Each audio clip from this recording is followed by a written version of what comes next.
తాజాంశాన్ని చూస్తున్నాం. రాజధాని అమరావతిపై జగన్ వ్యాఖ్యలను సీఎం చంద్రబాబు తీవ్రంగా తప్పుపట్టారు.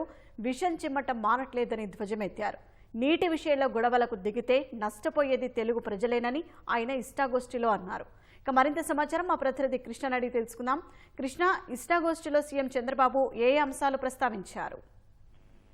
షాహీన్ ముఖ్యమంత్రి చంద్రబాబు పార్టీ కేంద్ర కార్యాలయం ఎన్టీఆర్ భవన్ కి వచ్చారు. ఆయన ప్రజల నుంచి వినతులు తీసుకోవడంతో పాటు ఏదైతే వారి సమస్యలు అడిగి తెలుసుకున్నారు. ఈ సందర్భంలో మీడియా ప్రతినిధులు తాజా రాజకీయ పరిణామాలపై ఆయన కొద్దిసేపు ఇష్టాగోష్ఠి నిర్వహించారు. ప్రధానంగా ఏదైతే మాజీ ముఖ్యమంత్రి జగన్ ఈ అమరావతి రాజధాని గురించి తాజాగా చేసిన వ్యాఖ్యలు ఏవైతే ఉన్నాయో వాటిని ప్రస్తావించడం జరిగింది. ఇందులో ప్రధానంగా నదీ గర్భంలో రాజధాని అమరావతి కడుతున్న తీరును సుప్రీంకోర్టు కూడా అడ్డుకోవాలని జగన్ చేసిన వ్యాఖ్యలను మీడియా ప్రతినిధులు సీఎం దృష్టి తీసుకెళ్లినప్పుడు ఆయన కొన్ని కీలక వ్యాఖ్యలను చేశారు. ఏదైతే జగన్ కు నాగరికత కనుక తెలుసుంటే ఆయన నదుల గురించి దుష్ప్రచారం చేయడం చెప్పి తీవ్ర వ్యాఖ్యలు చేశారు. సింధు నాగరికత ఎలా వచ్చిందో కూడా అతను తెలుసుకుంటే మంచిదని చెప్పి సీఎం సూచించారు. అలాగే దేశ రాజధాని ఢిల్లీ సహా ప్రధాన నగరాలన్నీ కూడా నదీ తీరాలు వెంబడే ఉన్నాయి కాబట్టి అవి అభివృద్ధి చెందాయని చెప్పి ఆయన వివరించడం జరిగింది. ఏదైతే నదీ పరివాహక ప్రాంతాల్లోనే నాగరికత కూడా అభివృద్ధి చెందుతూ వచ్చిందన్న కోణంలో సీఎం మాట్లాడారు. అలాగే దేశంలోని ప్రధాన నగరాలతో పాటు ప్రపంచంలో చూసుకున్న లండన్ సహా ఇతర ప్రముఖ నగరాలన్నీ కూడా ఈ నదీ పరివాహక ప్రాంతాల్లోనే ఉన్నాయని చెప్పి ఆయన వివరించారు. నదీ గర్భానికి అలాగే నదీ పరివాహక ప్రాంతానికి కూడా తేడా తెలియకుండా ఈ వైసీపీ నేతలు మాట్లాడుతున్నారని చంద్రబాబు మండిపడ్డారు. ప్రజలు ఏదైతే బుద్ధి చెప్పినా సరే గతంలో రాజధాని అసలు రాష్ట్రానికి రాజధాని ఏదో లేకుండా చేయటం, అలాగే 3 రాజధానులు అంటూ నాటకం ఆడటం, మళ్ళీ ఇప్పుడు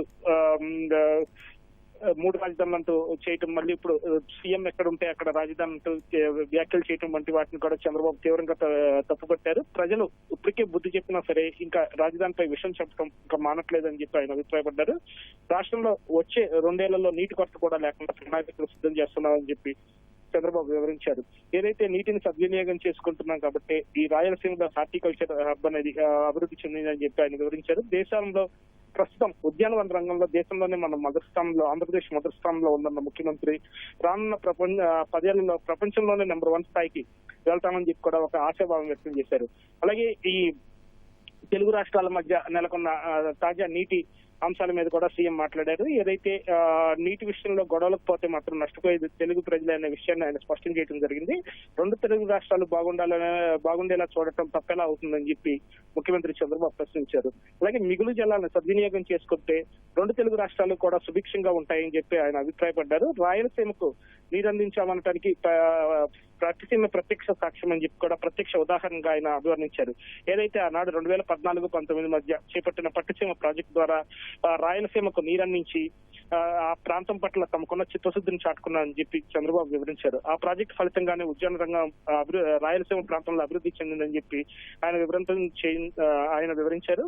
అలాగే ఈ రాయలసీమ లిఫ్ట్ కి సంబంధించి జగన్ ఏదైతే చెప్తున్నాడో ప్రాజెక్టును పూర్తి చేయకుండా 2020లోనే నిలుపుదల చేసి స్వార్థ రాజకీయాలు చేస్తున్నాడని చెప్పి ఆయన మండిపడ్డారు.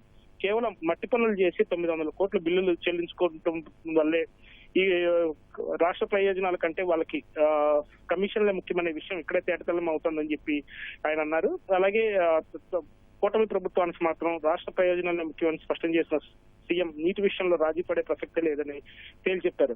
అలాగే కాళేశ్వరానికి సంబంధించి కూడా ఆయన కొన్ని నల్లమల సాగర్ నుంచి ప్రాజెక్టుకు సంబంధించి ఏదైతే మిగులు జలాలతో గోదావరి మిగులు జలాలతో నల్లమల సాగర్ ప్రాజెక్టును రాయలసీమకు అనుసంధానం చేసే ప్రాజెక్టు చేపడుతున్నారో దీని గురించి కూడా సీఎం మాట్లాడారు. తెలంగాణలో కాళేశ్వరంకు లేని అభ్యంతరాలు ఇక్కడ నల్లమల సాగర్ ప్రాజెక్టుకి ఎందుకని చెప్పి ఆయన అభిప్రాయపడ్డారు. ఏదైతే తెలుగు ప్రజల కోసం ఒకరికొకరు సహకరించుకుంటే 2 రాష్ట్రాలు బాగుంటాయనే అభిప్రాయాన్ని కూడా ఆయన వ్యక్తం చేశారు. ప్రజల కోసం అలాగే ప్రాజెక్టులు చేపడతాం కానీ జగన్ కోసమో లేకపోతే ఈ ఇతరుల కోసం తామెందుకు చేపడతామని చెప్పి కూడా ఆయన ప్రశ్నించడం జరిగింది. నీటిని కనుక లిఫ్ట్ చేసి భద్రపరుచుకుంటే ఎక్కడైనా అవసరాల కోసం ఎక్కడైనా వాడుకునే అవకాశం ఉంటుందని చెప్పి సీఎం అభిప్రాయపడ్డారు. మిగులు జలాలతో చేపట్టిన నల్లమల సాగర్ మనం చేపడితే ఆంధ్రప్రదేశ్ ప్రభుత్వం కనుక చేపడితే ఏదైతే శ్రీశైలం అలాగే నాగార్జున సాగర్ లో సర్ప్లస్ వాటర్ ఉంటుంది కాబట్టి ఆ నీటి లభ్యత 2 తెలుగు రాష్ట్రాలు కూడా వాడుకునే అవకాశం ఉంటుందని చెప్పి కూడా ఆయన తన అభిప్రాయంగా చెప్పారు. షాహిద్, ధన్యవాదాలు కృష్ణ.